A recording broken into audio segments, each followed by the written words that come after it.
Alright, so let's look at this data we did where we put together the frequency distributions.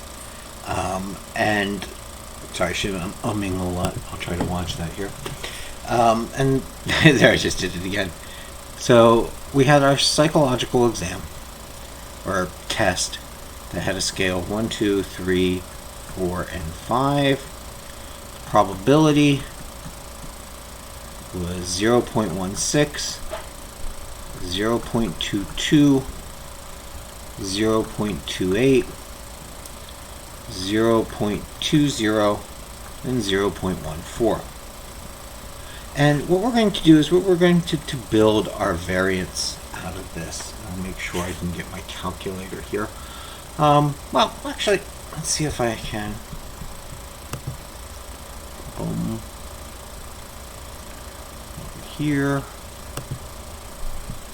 2 seconds as I click through here. And I believe that's, yep, there it is. Let me get the size of this window appropriate here. I'm going to, sorry, my coffee machine just went off in the background there. Cannot make it through these things without coffee. But let me get this panel the right size for you here, and I should be able to. Alright, so it's the left side I think I want to. Yep. So we'll say 500. Sorry. Oh, not quite there. Trying to get everything visible for you here. Show you how to calculate. I gave you the formulas for these, and what we're going to do is we're going to walk between the formulas, and there we go, the calculation. So I'm going to come over here and I'm going to redo my frequency distribution. Put my pen down on my tablet there for a second. I was trying to figure out why it was jumping around. So these are going to be my x values. These are going to be my probabilities. And we're going to build the variance. So we're going to need the x minus the mean. I'm going to use the letter u for the mean. These aren't equations. These are just headers letting me know what has happened. And then I'm going to need the x minus the mean squared. And then we're going to sum that up. Times the probability of x. X minus the mean squared times the probability of x. So our x values were 1, 2, 3, 4, and 5. And remember, we calculated the mean. Over here I'll put the mean. And we said the mean was,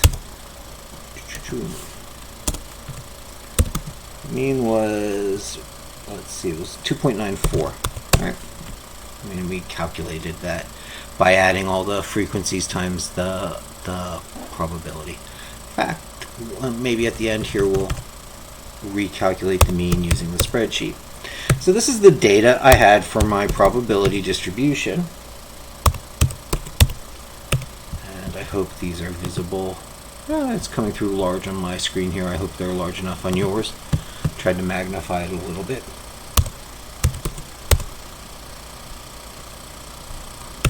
And 0.14. Alright, so let's make a formula to calculate the mean. Instead of just grabbing it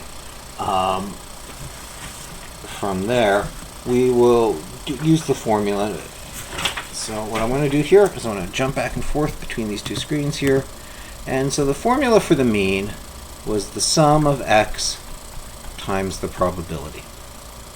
And so what I want to do, oops, is this visible?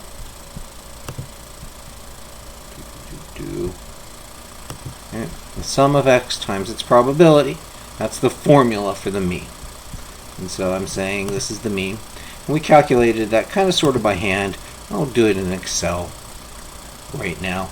so that we get used to Excel, because Excel is probably one of the better calculators we can use.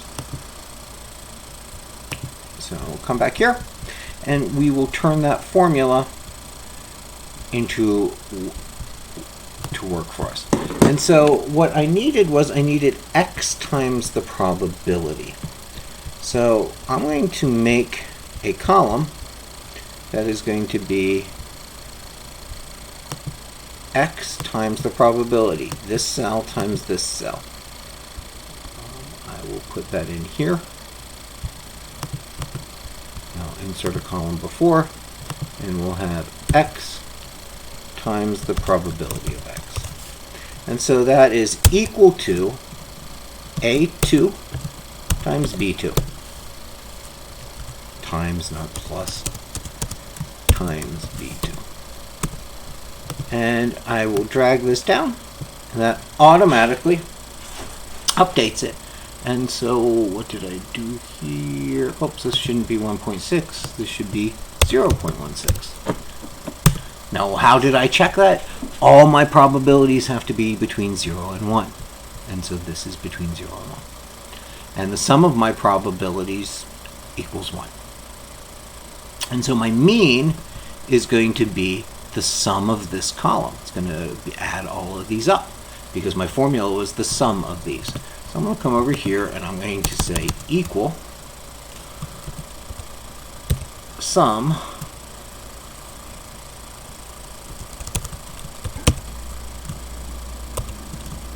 C2 to C6. And there's 2.94, the mean. And so I've now used a formula to create the mean of my probability distribution. Well, what I need to do now here is create the variance of my probability distribution. And so I'm going to create all the pieces here. So I need x minus the mean.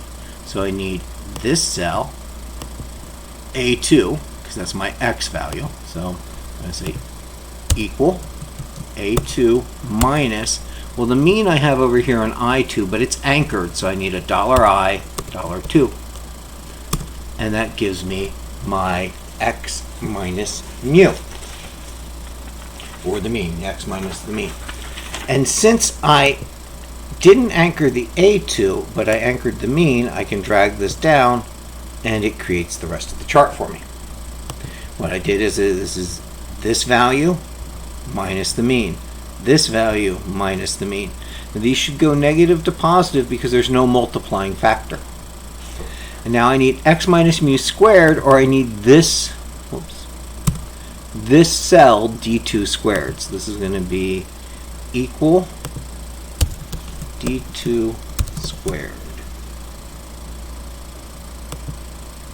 And again, I'm going to drag that down. Notice I use the up arrow for squared and copy it through. And so now I have the data, the calculations here. And now I want to multiply that squared value times the probability. So that's going to be E2 times B2. And I'm going to drag that down. And the variance is the sum of that. So the variance is equal to the sum of F2 through F6, or 1.614. And so the standard deviation is equal to the square root of my variance, whoops, equal to, so equal square root of my variance, which is the cell up here, I3.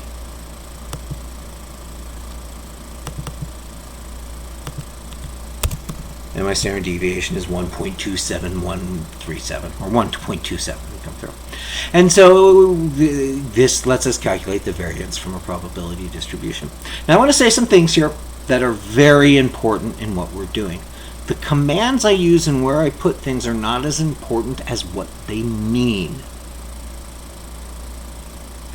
And what I need to get from my probability distributions is that the random variable has a value and a probability of happening. And when I look at that distribution, that gives me a mean a variance, and a standard deviation. Now, how I calculate it, I use the formula where I add up x minus mu squared times the probability. That's the formula we have, and let me pop over here and show you what that formula looks like mathematically. Right, the formula for the variance is the sum of x minus mu squared times the probability of x. And so how we calculated that was using the spreadsheet to calculate it for us. And so we have to distinguish that there's what these things mean and how we get these things. And right now we're using Excel to get these things, or the calculator. You can put a probability distribution in your TI-84, and it will give you the variance. It'll give you the mean. It'll give you the standard deviation. And overall, the concept is saying that these things have a distribution. Remember, I drew it before. That's probability. These are the F over N. The chance of me randomly grabbing in here and getting something matches this distribution. Well, that randomness tells me a little bit about the population. So notice how I'm talking on both ends of descriptive statistics and my chance of getting something. My chance of getting something. And that's going to be our link between descriptive and inferential. There's one last thing that I want to do, and that's called the expected value. And expected value is what happens when what value you expect to get out of a probability. And so if we look at, I'll use the lottery example in the book, because what the expected value is you take, the expected value, or the expectation value, is the sum of all the x's times their probability. And so it's all the values times the probability. But if you look back, that was our definition of the mean. Okay, if we look back on our formula, did I switch over to the right screen here? Yes, I did. Okay. I always get worried when I'm flipping screens. And so if we go back to our equation for the mean on the slides here, we also said that the mean is the sum times the probabilities. And so so the average is the expected value. You would expect to get the average value out of each thing. And they use the lottery as an example. And so the lottery they have is a ticket lottery. So there's a total of 1,500 tickets. It's a raffle. They're $2 each.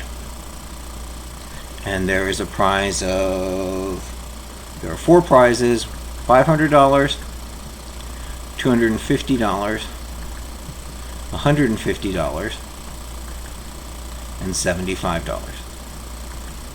So it's 1, 2, 3, 4 total, right? So if we look at these as being the value that you expect to get when you purchase a ticket, or the expected return on a ticket. But what outcome am I missing? Right? I could spend a ticket and I could win these things. Well, I have to spend $2. So my expected return would be $498,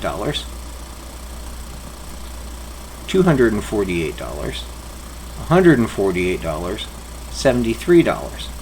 If I won one of these 4, which has a so this would be my expected gain. But there's also what happens if I don't win. Well, I lose $2. And that's a random variable. There's a chance of a random variable. Well, what are the odds? What is the probability of each one of these random variables? Well, I have 1 out of 1,500, 1 out of 1,500, 1 out of 1,500, 1 out of 1,500, and then in everything else. So there's 4, so that's 1,496 out of 1,500. Right? So notice I have to take into account losing. And so if I add up this times this, 498 times 1500, plus 248 times 1 over 1500, plus 148 times 1 over 1500, 73 times 1 over 1500, and negative 2 times 1496 over 1500. Well, I'm going to switch back, and I'll show you how we'll do this by just updating the spreadsheet we have. All right. So remember, the expected value was our mean calculation. So I'm going to come down here. I'm going to create a new sheet. I have a new sheet here. Let me get this so you can see it. There we go. And when you want to create a new sheet, down at the bottom there's this plus sign for a new sheet. And so the expected gain I'll have here, and the probability of my expected gain I'll have here. And we're going to find the expectation value. We're going to add them. So we could win $498. We could win $248. We could win $148, $73, or we could lose $2. And the probability was 1 divided, equals 1 divided by 1500 equals 1 divided by 1500. Right, I'm just letting Excel do the fraction for me. 1 divided by 1500. Wait, did I type it 1? Oops, I did 1550 here. 1500, that's better. 1 divided by 1500. Oops. Get my equal signs in here. Always have to do your equal signs. Equals 1 divided by 1500. And then equals 1496 divided by 1500. And there I put my probabilities in. And so here I want my x times my probability. So equals A2 times B2. And then I'm going to drag this down. And so my expected winnings, if I buy one ticket, I'm expected to win the sum of these. And so the sum of C2 to C6, I lose $1.35. So for each ticket I buy, I expect to lose $1.35. And that's how expected values work. All right, that ends Chapter 4, Section 1.